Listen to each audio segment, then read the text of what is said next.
नमस्कार, मैं लेख शेखर शर्मा आपको बायोलॉजी पढ़ा रहा हूं और बायोलॉजी में हम पढ़ रहे हैं नॉन कोर डेटा के बारे में। किसके बारे में पढ़ रहे हैं? नॉन कोर डेटा के बारे में हम पढ़ रहे हैं बच्चों। ये बीएससी फर्स्ट ईयर का वेरी इंपॉर्टेंट पेपर है। देखिए, जो ये नॉन कोऑर्डिनेट्स होते हैं, मतलब जो अकशेरुकी प्राणी होते हैं, उसकी स्टडी आप 11th क्लास की जो बायोलॉजी है उसमें भी आप करते हैं। ठीक है, कुछ जो ऐसे बोर्ड हैं, जैसे कुछ राज्यों में ऐसे बोर्ड चलते हैं जहाँ पर 12th बोर्ड के अंदर दे रखा है, ठीक है, कहीं पर 10th के अंदर दे रखा है, ठीक है, कहीं पर जो है नॉन कोर डेटा है वो आपको सेकेंड ईयर में मिलेगा, तो कहीं पे थर्ड ईयर में मिलेगा, तो कहीं पे फर्स्ट ईयर में मिलेगा। तो कुल मिलाकर आपकी, अगर आप साइंस के विद्यार्थी हैं तो आपके जीवन के किसी ना किसी क्लास के अंदर नॉन कोर डेटा के बारे में आप जरूर पढ़ेंगे। ठीक है, तो आपसे मैं यही कहना चाहता हूं, अगर आप चैनल पर नए हैं तो चैनल को सब्सक्राइब कीजिए, वीडियो को पूरा अंत तक जरूर देखिए। देखिए हम क्या पढ़ रहे हैं, हम पढ़ रहे हैं क्लासिफिकेशन ऑफ फाइलम एस्कीहेलमिन्थीज के बारे में।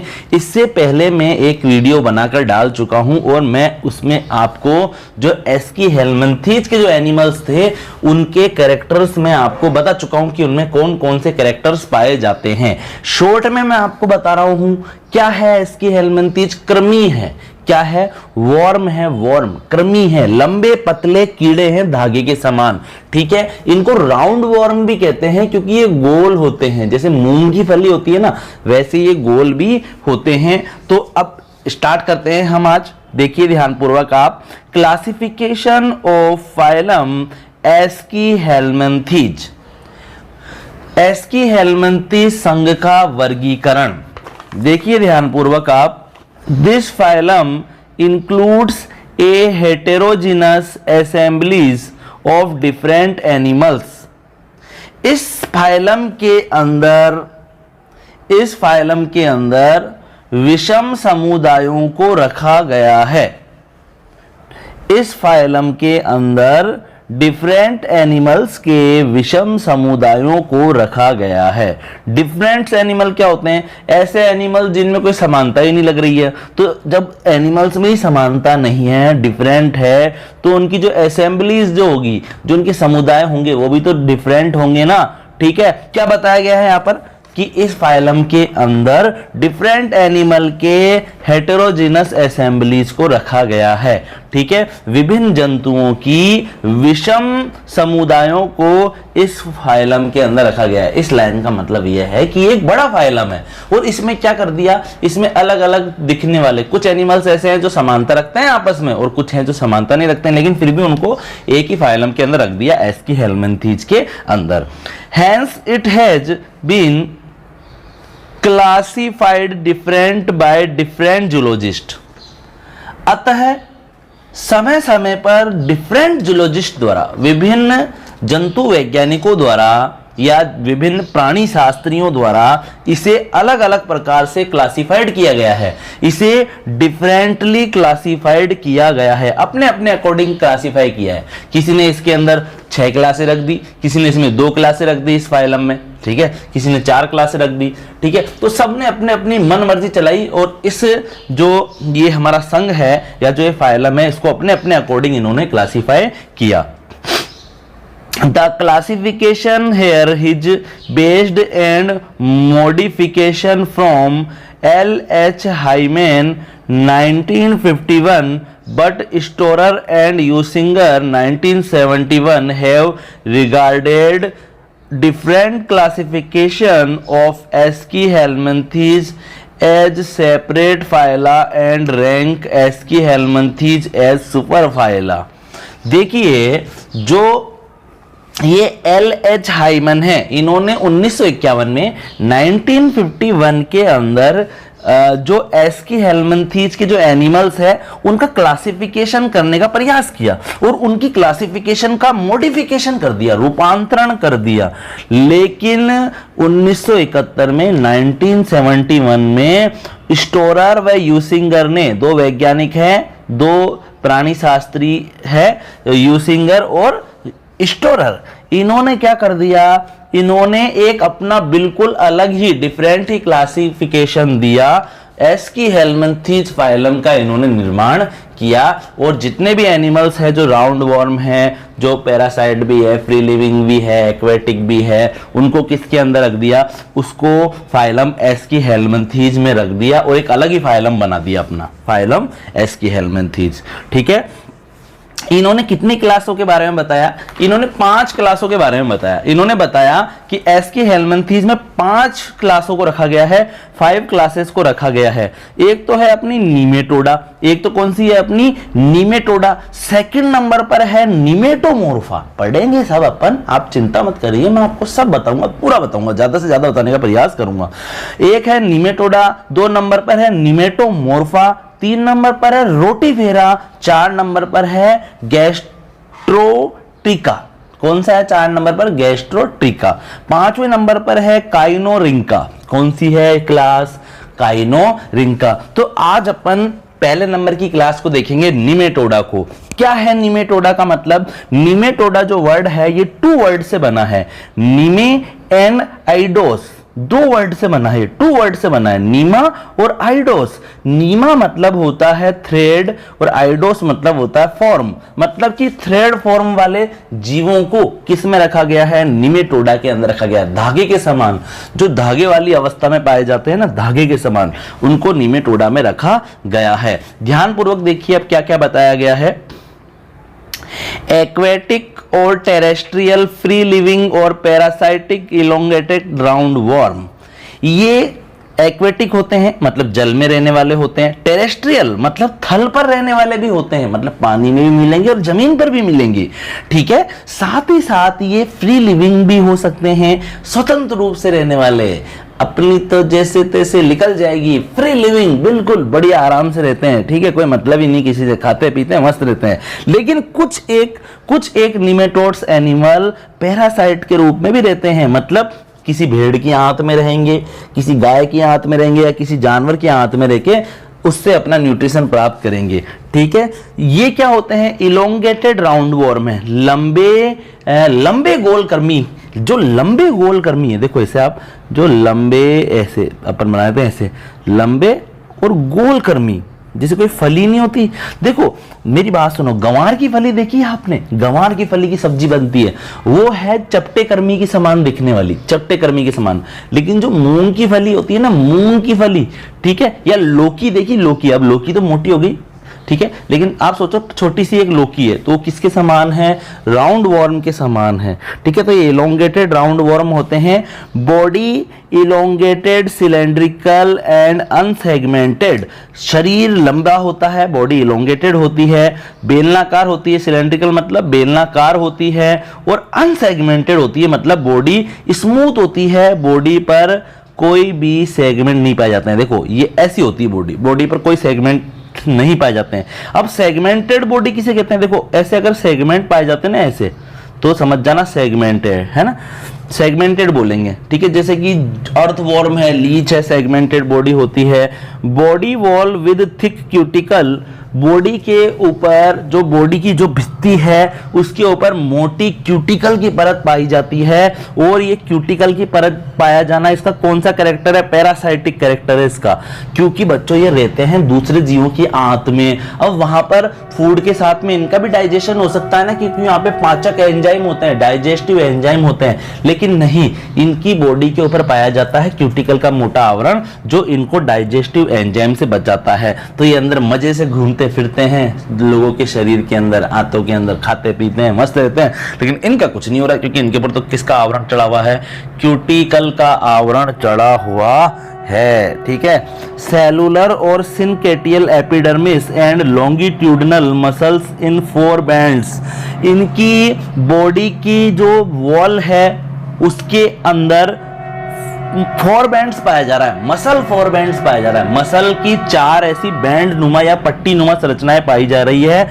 ठीक है, और उसके अंदर क्या होते हैं, देखो क्या बताया गया है, ध्यानपूर्वक देखिए, इसकी जो स्किन है, ठीक है, वो किससे बनी हुई है, या जो इसकी बाह्य त्वचा है, एपिडर्मिस मतलब इसकी जो बाह्य त्वचा है वो कोशिकीय होती है और बहुकेंद्रकीय होती है।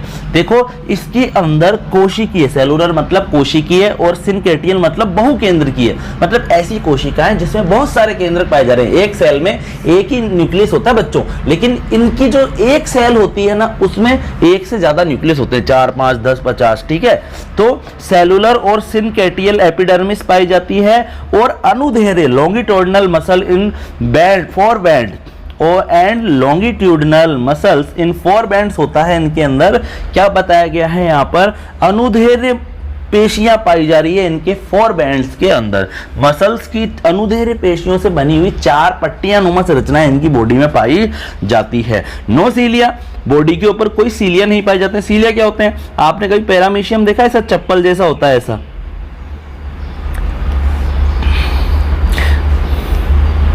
आपने कभी पैरामीशियम देखा, ऐसा होता है चप्पल जैसा, ऐसा। अब पैरामीशियम की बॉडी पे आपने देखा होगा ऐसे बारीक बारीक बारीक बारीक बारीक से क्या होते हैं, ऐसे क्या होते हैं, ऐसे पैरामीशियम की बॉडी के ऊपर ऐसे ये क्या पाए जा रही है, सीलिया होते हैं, जो इसके लोकोमोशन में हेल्प कर रहे हैं और फीडिंग में हेल्प करते हैं इसकी। ठीक है, लोकोमोशन, जैसे हम हमारे पैरों को हिलाते हैं तो हम आगे चल सकते हैं ना।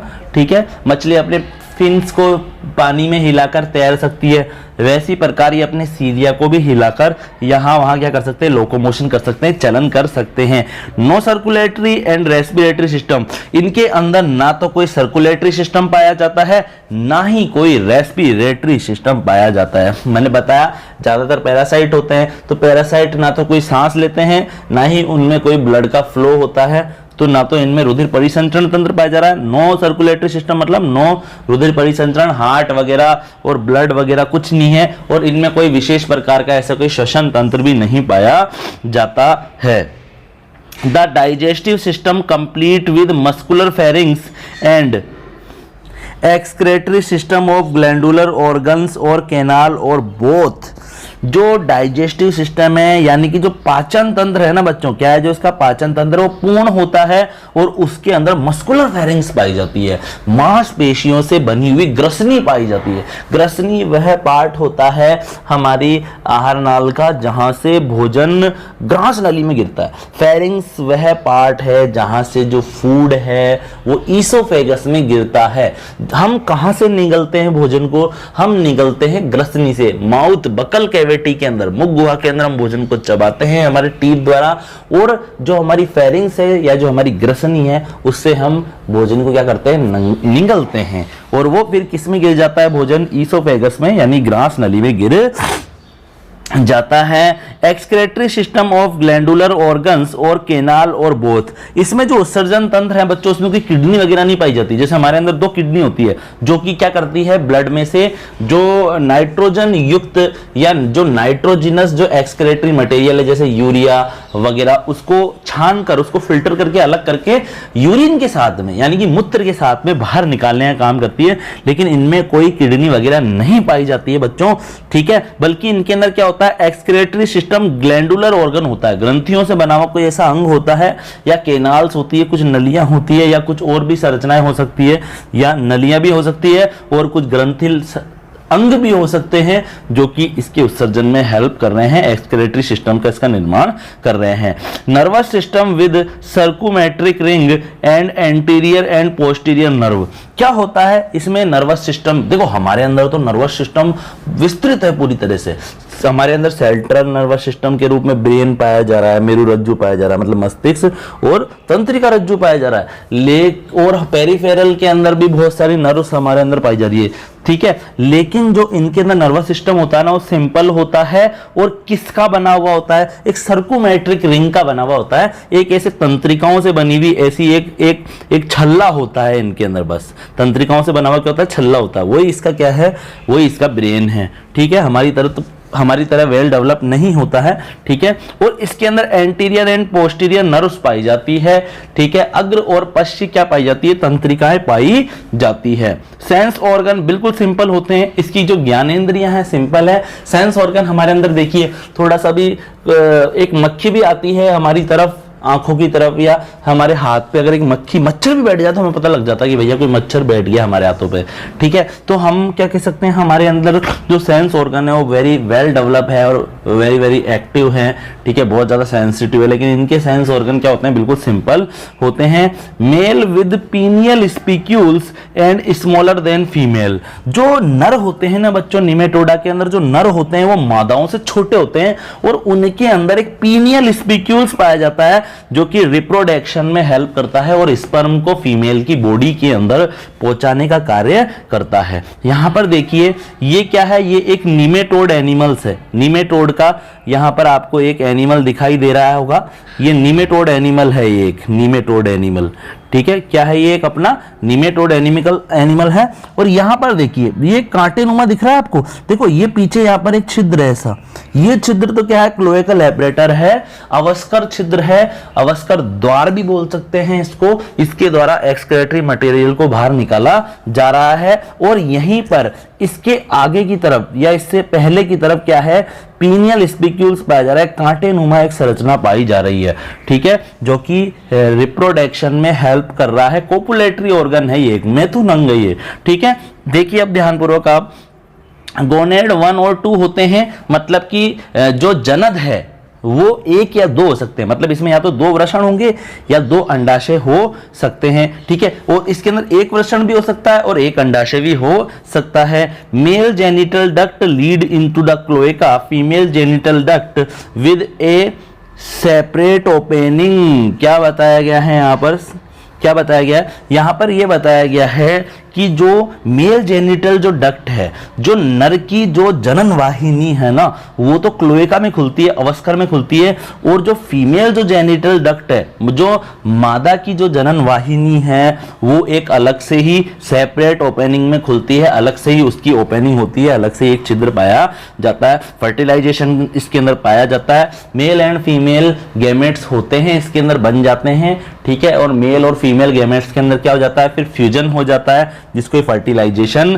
कहते हैं, ठीक है। जो इनमें डेवलपमेंट होता है, जो परिवर्धन होता है, इज यूजुअली डायरेक्ट होता है, बिल्कुल सिंपल प्रकार का डायरेक्ट इनके अंदर डेवलपमेंट होता है। डायरेक्ट डेवलपमेंट का मतलब क्या होता है बच्चों, जैसे अब मैं आपको मनुष्य द्वारा समझाता हूं। देखो देखो मनुष्य है, देखो मनुष्य में आपने देखा होगा, ह्यूमन में आपने देखा होगा, बच्चा पैदा होता है, वो जो बच्चा होता है ना, जिसने जन्म लिया है, बिल्कुल अपने मम्मी पापा के समान ही होता है, 100%, बिल्कुल दिखने में वही 2 हाथ, वही 2 आंखें, 2 पैर, स्किन का कलर भी मम्मी पापा जैसे होता है। लेकिन बस अंतर क्या है, बस अंतर यह है कि वो छोटा होता है, साइज में क्या होता है, छोटा होता है। बच्चों, जो बच्चे होते हैं ना, वो अडल्ट के समान ही क्या होते हैं, वेल डेवलप्ड होते हैं पूरी तरह से, लेकिन साइज में क्या होते हैं, छोटे होते हैं।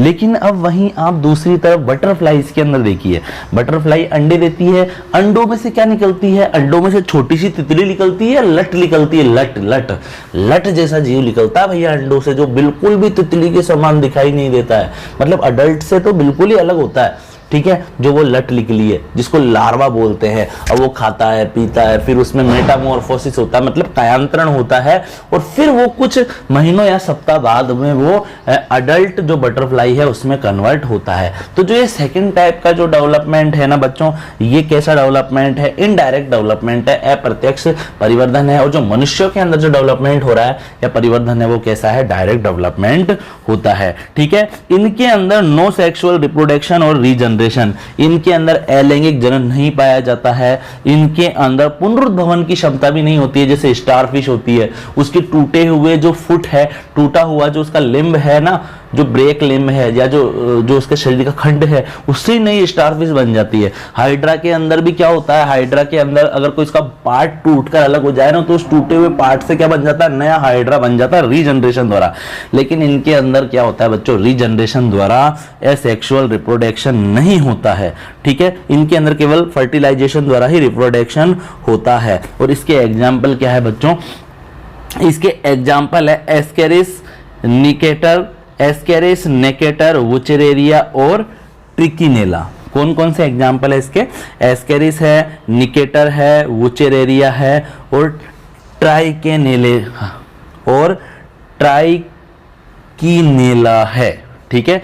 एस्केरिस के द्वारा एस्केरियोसिस रोग हो जाता है, ठीक है। और वुचेरेरिया द्वारा क्या हो जाता है, एलिफेंटेसिस रोग हो जाता है, हाथी पांव रोग हो जाता है, पैर सूजकर इतना बड़ा हो जाता है, पूरे शरीर से भी बड़ा, ठीक है। यहाँ तक कि जो स्क्रोटम होता है, जो वृषण कोश होता है, उसमें भी इसके इन्फेक्शन से क्या हो जाता है, वो साइज में बड़े हो जाते हैं। देखिए मैंने एक एनिमल्स का यहाँ पर एक आपको डायग्राम भी दिखा रहा हूं मैं। एस्केरिस है ये, क्या है ये एस्केरिस, तो इसका क्या है, जीनस है, और लुम्बिकोइडिस इसकी स्पीशीज है। हमेशा देखो जब भी अपन ऐसे कोई बायोलॉजिकल नेम लिखते हैं ना, तो जो ये पहला नाम होता है ना, ये पहला ये होता है जीनस नेम या वंश नाम, दूसरा होता है स्पीसीज नेम या जातिगत नाम होता है। दोनों को अलग अलग डबल अंडरलाइन करना चाहिए और इसको मिलाना नहीं चाहिए बीच में से कभी भी, ठीक है। ये इसे राउंड वॉर्म भी कहते हैं, क्या कहते हैं इसे बच्चों, इसको राउंड वॉर्म भी कहते हैं, ठीक है। यहां पर देखिए ये मेल है, यहाँ पर आपको दिखाई दे रहा होगा, ये क्या है, मेल है, ये क्या है, मेल है, और ये फीमेल है। मेल साइज में छोटा होता है और फीमेल साइज में क्या होती है, बड़ी होती है, क्या होती है, साइज में बड़ी होती है। और यहाँ पर आप ध्यानपूर्वक देखो, यहाँ पर क्या दिखाई दे रहा होगा आपको, यहाँ पर आपको एक ये काटेनुमा एक स्पिक्यूल्स भी दिखाई दे रहा होगा, क्या दिखाई दे रहा होगा इसके अंदर, ये स्पिक्यूल्स भी दिखाई दे रहा होगा।